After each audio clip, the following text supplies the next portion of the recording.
Честито Рождество Христово, мили братя и сестри! Нека Бог да ви благослови, да благослови домът ви, да благослови децата ви, семействата ви, да благослови влизането ви, излизането ви, лягането ви, ставането ви. Наистина дойде и рождения ден на нашия Господ Исус Христос, Рождество Христово. Весел, щастлив празник, много добър.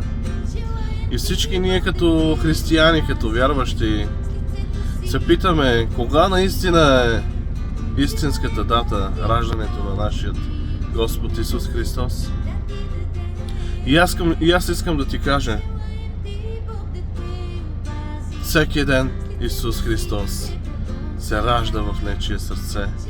И всеки ден е Рождество Христово. Затова, че това не е в значение кога е роден Исус, а в значение роден ли е в твоето сърце. Бог да те благослови, теб и целият ти дом.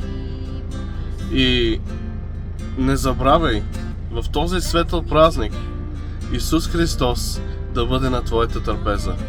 Да не би случайност да празнуваме раждането на Исус, а рожденикът да не е с нас. То тогава ще бъде на празно нашият празник. Не трябва да слагаме алкохол на трапезите си. Не трябва да има гордост в нас. Не трябва да снимаме трапезите си, да ставаме със съблаза на хората, които нямат. А трябва да застанем на колене в молитва, с благодарност за това, което имаме, с благодарност за това, че сме живи, че сме здрави.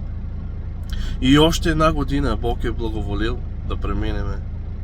Бъдете благословени и не забравяйте, че Исус Христос е Господ и наистина нашият празник да бъде с рожденикът Исус Христос. Амин.